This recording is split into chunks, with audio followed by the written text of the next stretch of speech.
¿Sabes que la Biblia nos enseña que todos nuestros pecados son perdonados cuando arrepentidos venimos ante Jesús?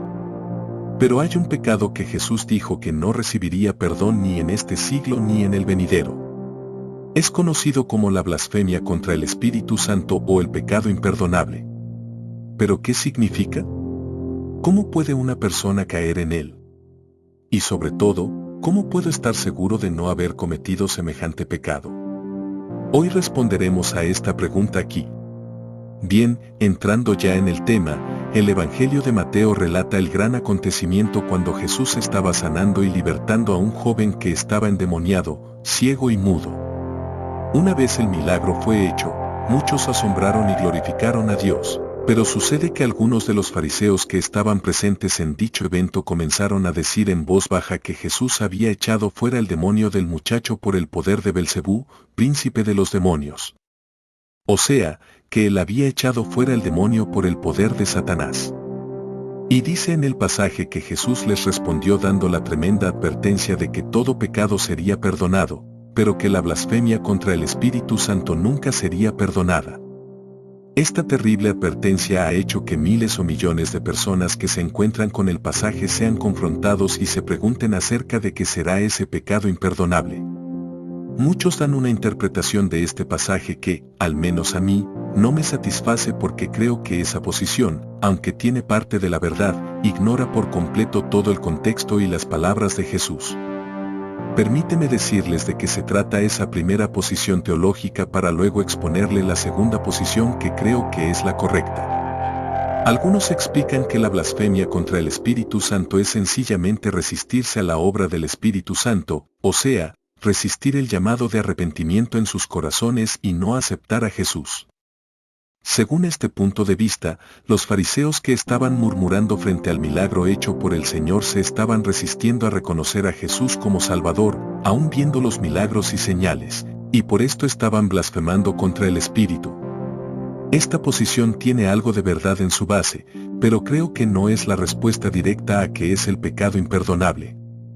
Y digo que tiene algo de verdad porque es una realidad que cuando el Espíritu Santo toca el corazón de alguien para que se arrepienta, y esta persona se opone constantemente a la salvación, resiste, ella puede llegar al punto donde Dios le entregue a su pecado y así su conciencia sea cauterizada y ya no sienta más arrepentimiento en su corazón. Ahora bien, aunque esto es una gran verdad, creo que no es la respuesta absoluta a la pregunta que tenemos de frente a nosotros hoy. Quizás sí es correcto decir que el resistir la obra del Espíritu Santo una y otra vez puede ser lo que provoque que alguien blasfeme, o sea, la causa, pero no es el pecado en sí. Y ojo, quiero que escuchen esto, resistir al Espíritu Santo no solamente es oponerse a la salvación, sino que también tiene que ver con resistir su mover, o sea, sus manifestaciones y señales y su presencia. Porque el Espíritu Santo no solamente ha venido a la tierra para sellar a los creyentes, sino también para llenarles de poder a fin de hacerles testigos de Cristo hasta lo último de la tierra.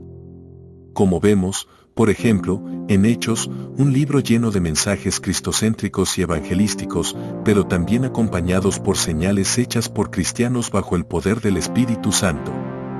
Así que resistir la obra del Espíritu no solamente se refiere a la salvación o a resistir la salvación, sino también a resistir su presencia, sus manifestaciones, su mover, sus señales y milagros. Así que resistir por largo tiempo la obra del Espíritu Santo, ya sea en cuanto a la salvación o a sus manifestaciones, sí puede ser lo que ocasiona que alguien blasfeme, pero no es el pecado imperdonable en sí. Entonces, ¿qué es el pecado imperdonable? Creo que el pasaje es muy claro y quedarse con la primera opinión popular que acabo de comentar, creo que es ignorar por completo el pasaje y su contexto.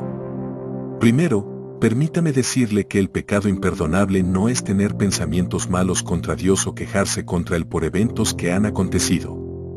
Más bien, el pecado imperdonable es atribuirle a Satanás o a los demonios una obra, milagro o señal hecha por el Espíritu Santo, aunque dicho sea de paso. No es algo que se comete una vez en ignorancia ya y simplemente la persona está condenada.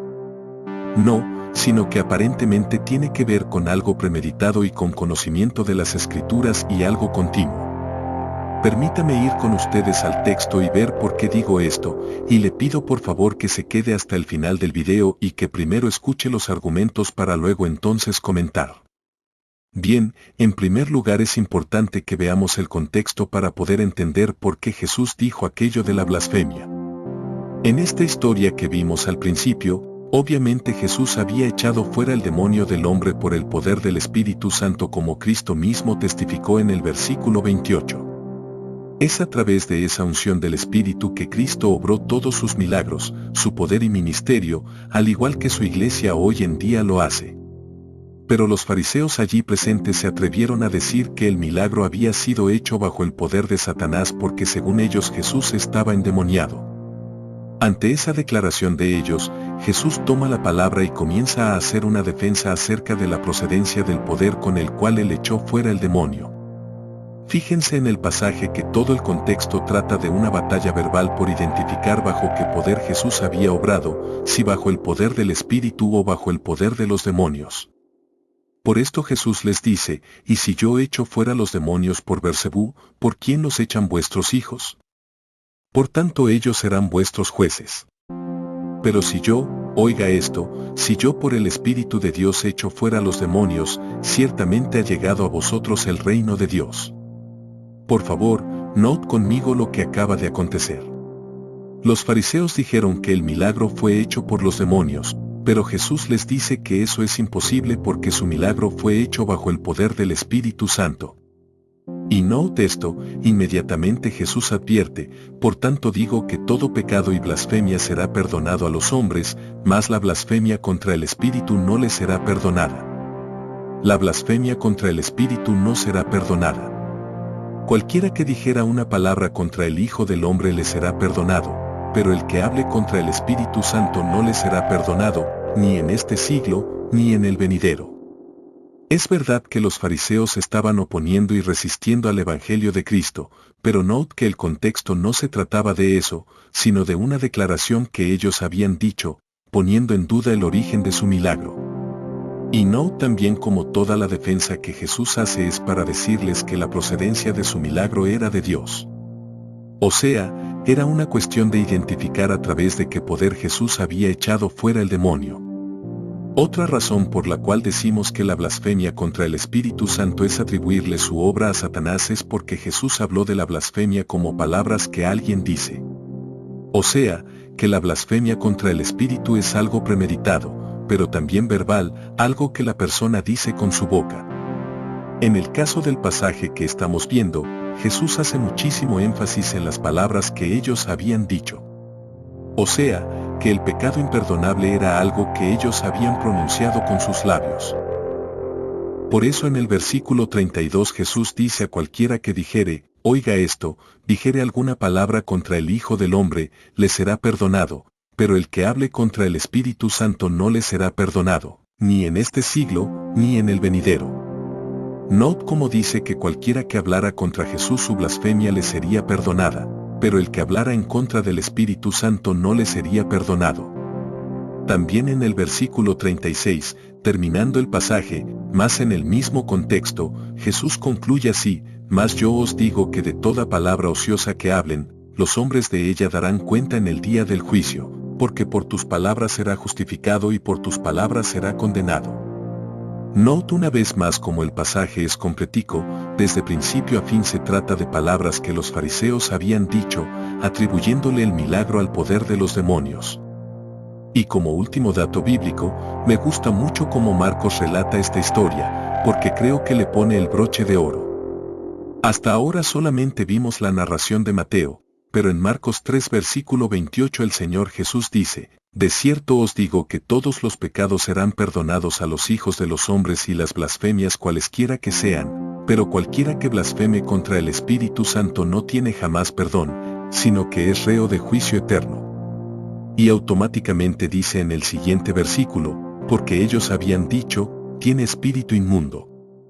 O sea, Marcos le atribuye este comentario a la narración, dando a entender que la advertencia de Jesús no había venido simplemente por su oposición a la verdad, sino que era porque ellos habían dicho que él tenía espíritu de demonio a través del cual, según ellos, él había echado fuera al demonio.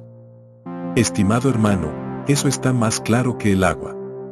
Evidentemente la blasfemia contra el Espíritu Santo es atribuirle a los demonios una obra hecha por el Espíritu Santo, aunque es verdad que quizás el motivo por el cual alguien puede llegar a ese pecado es tener un corazón endurecido y que resista constantemente la obra del Espíritu Santo. Ahora bien, permíteme responder estas 3 preguntas antes de terminar el video, porque son preguntas que surgen de este tema tan interesante. Número 1. ¿Por qué decir alguna palabra contra Jesús es perdonado, pero blasfemar contra el Espíritu Santo no? Pregunta la gente, ¿será que el Espíritu Santo es mayor que Jesús? Obviamente no. El asunto radica en que el Espíritu Santo es el encargado de convencer a las personas de pecado y cuando le ofendemos a Él conscientemente, estamos ofendiendo al único que nos puede llevar al arrepentimiento. La segunda pregunta es, ¿entonces qué hacemos con estos falsos milagros y señales que se ven hoy en día? ¿No podemos juzgarlas? Evidentemente siempre habrá falsos maestros, falsos predicadores, falsas señales también, porque las señales y milagros no solamente pueden venir de Dios, sino que también los demonios pueden hacer algunas señales para engañar a la gente, como sucedió en Egipto con los magos y las varas convertidas en serpientes, así como también el hombre en su avaricia puede fingir señales para engañar a las masas. Y tristemente estamos viendo múltiples casos así hoy en día. Lamentablemente son piedras de tropiezo que hunden la fe de muchos y les convierten en crédulos ante el mover de Dios. Pero acerca de cómo saber cuando una señal o milagro o algún evento es hecho por el Espíritu Santo o por el diablo, mi consejo es que para juzgar sanamente la procedencia de alguna señal, es necesario usar 2 herramientas principales. Número 1, la palabra escrita de Dios, la Biblia, porque toda enseñanza, doctrina o señal o milagro tiene que regirse por el filtro de la palabra de Dios. Y número 2, podemos usar el don de discernimiento de espíritus, un don que tristemente muchas personas no tienen hoy en día, en algunos casos porque se les ha olvidado buscar la llenura del Espíritu Santo. El apóstol Pablo, por ejemplo, se dio cuenta a través de ese don tan necesario que las palabras de una joven adivina, en Filipos, que decían que ellos eran los hombres que habían venido de Dios, no verían esas palabras realmente de Dios sino de los demonios. Por lo tanto, mi consejo es que cuando veamos alguna señal debemos tener mucho temor en juzgarla deliberadamente y sin cuidado alguno. Para juzgar correctamente un milagro como falso, tenemos que estar muy seguros que lo que se esté viendo sea algo totalmente antibíblico, algo que la Biblia critique con claridad. Cuando así sucede, el Espíritu Santo nos revelará también a nuestro corazón que eso no proviene de Él. Pero insisto en que debemos tener mucho cuidado de no confundir la verdad de la palabra con limitantes religiosas que a veces hemos creado en nuestra mente, ya sea por incredulidad ante el mover del Espíritu o por alguna enseñanza tradicional que hayamos recibido al respecto. Estimados hermanos, siempre debemos cuidarnos de no ser hallados luchando contra Dios mismo al atacar el mover del Espíritu Santo. ¿Y saben por qué digo esto?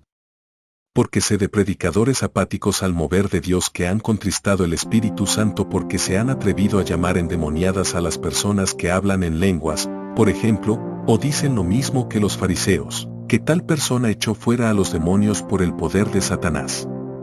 Esto es muy peligroso y es un riesgo demasiado alto que personas en su arrogancia de conocimiento se toman. Pero mucho cuidado, debemos entender que Dios no cabe en una pequeña caja de teorías que el hombre mismo haya creado. Así que juzgar ciertas cosas del Espíritu sin ningún tipo de temor y como algunos hacen, burlarse de ellas hasta con sarcasmo, es sumamente delicado ante los ojos de Dios.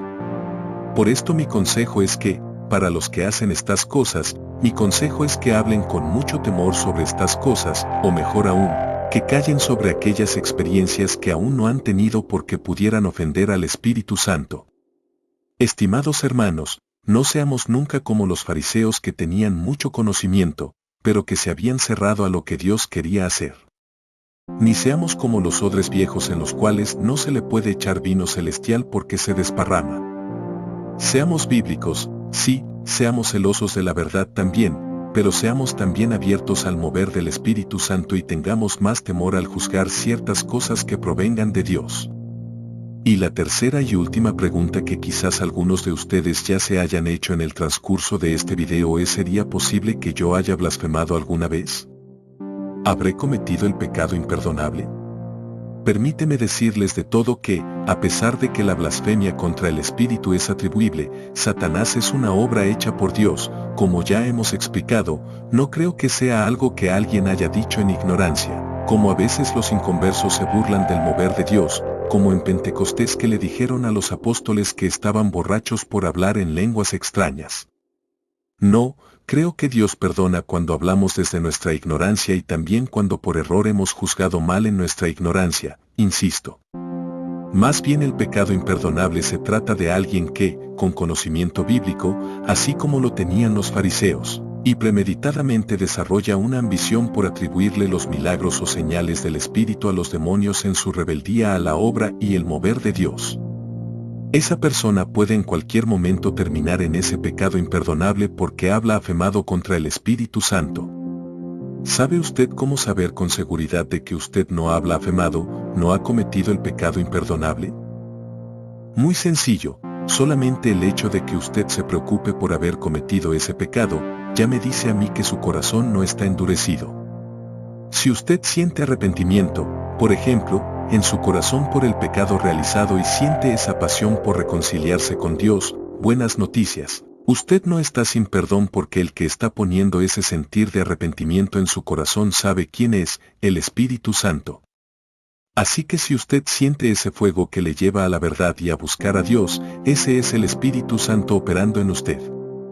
Usted sabe que la persona que ha cometido el pecado imperdonable ni siquiera se da cuenta de que su corazón se endureció porque ya el Espíritu Santo tristemente no le lleva al arrepentimiento y la persona peca y no siente mal alguno por el pecado realizado.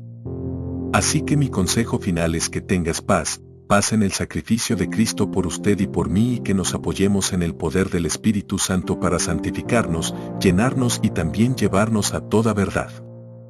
Y ahora sí llegó el momento de que comentes abajo y me des tu opinión sobre este tema tan interesante. También déjanos tu like y comparte este video con otros hermanos en la fe, por favor.